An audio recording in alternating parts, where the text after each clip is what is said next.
Hermanos, hoy vamos a hablar de una cadena muy triste. La corrupción en la fe lleva a la corrupción en la moral. La corrupción en la moral lleva a la superstición y la superstición lleva al fracaso.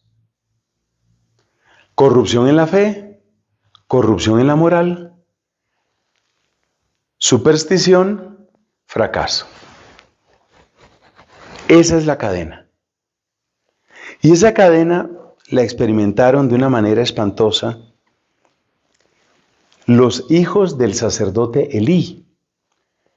Recordemos que la primera lectura nos está llevando a un tiempo muy antiguo, el tiempo del profeta Samuel, por allá a la altura del siglo XI antes de Cristo.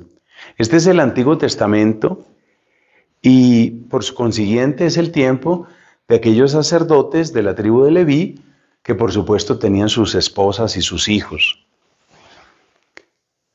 ¿Y qué es lo que sucede? Pues que había un sacerdote que se llamaba Elí, que tenía dos hijos llamados Hofni y Finés, y estos se habían corrompido en la fe. Y el que se corrompe en la fe se corrompe en la moral. Porque es que la fe lleva obediencia, pero obedecer cuando no se tiene la fe completa, obedecer cuando no se tiene la fe verdadera, es demasiado pesado, es tan pesado que al final uno termina desobedeciendo.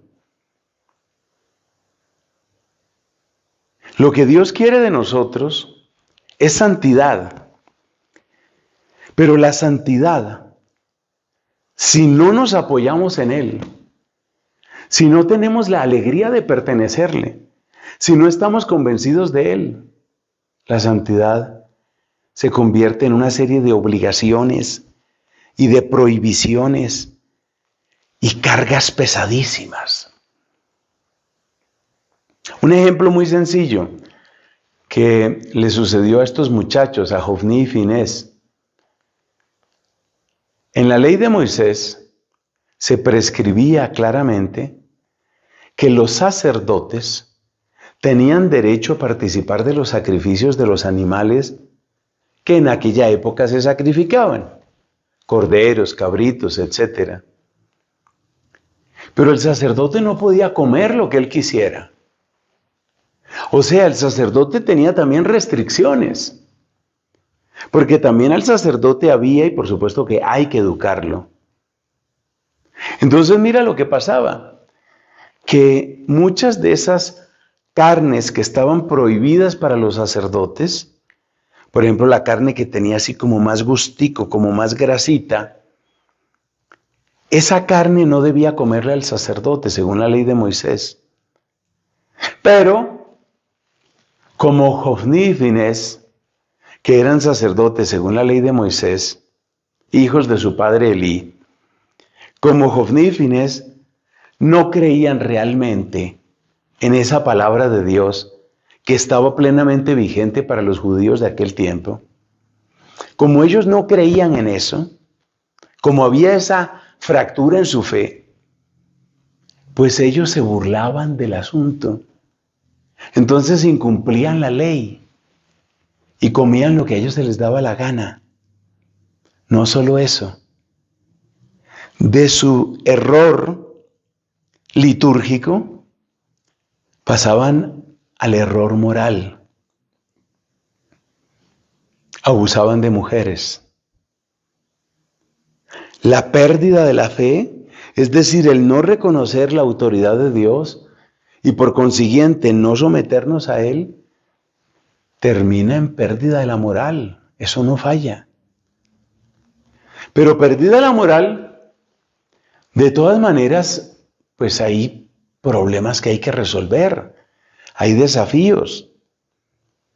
Por ejemplo, pues que los filisteos estaban atacando. Y entonces mira esto. Los filisteos atacaban a los israelitas. Y en ese ataque, los israelitas se asustan. Y buscan como un poco de protección, un poco de fortaleza, un poco de certeza interior. caen en la superstición. Empiezan a tratar el arca del Señor como una especie de amuleto de la buena suerte. Es decir, como estamos débiles, como estamos inseguros, pues traigamos el arca, ¿cierto? Como si fuera un imán mágico, como si fuera un fetiche. Traigamos el arca y con el arca en medio de nosotros vamos a vencer. Eso se llama superstición. No le obedeces a Dios, no vives en comunión con Dios y sí pretendes que un objeto religioso te proteja o un acto religioso te proteja. Esa es una burla contra Dios. Y por supuesto esa superstición lleva al fracaso. Todo esto tiene mucho que ver con lo que estamos viviendo en la iglesia. Hay gente que cree que lo de la fe es como una historieta que no es muy importante, no discutamos por eso. Hay gente que cree que, por ejemplo, la unidad con los cristianos, entre nosotros los cristianos, es simplemente asunto de reuniones amigables. Venga, reunámonos, tomémonos la foto. El ecumenismo no es tomarse fotos simplemente, es alcanzar claridad y unidad en la fe. Y eso cuesta. Entonces hay gente que cree que se puede despreciar la ley de Dios. Dios dice, por un caso así patente en nuestra época, Dios tiene un plan, Dios tiene un camino. Dios ha expresado su voluntad. Concretamente lo voy a decir, Dios ha expresado su voluntad con respecto a la sexualidad humana. Eso no importa. Bendigamos a las parejas que viven así. Mira cómo se empieza a fracturar la fe y se empieza a fracturar la moral. Y lo que sigue de ahí en adelante. Por eso tenemos que aprender de estos ejemplos de la Biblia.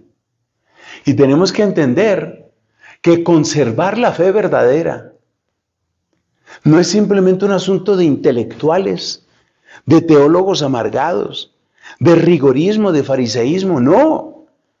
Conservar la fe es amar al pueblo, porque solo la fe verdadera nos conecta con el Dios verdadero y solo el Dios verdadero nos defiende cuando llegan los verdaderos problemas. Amén.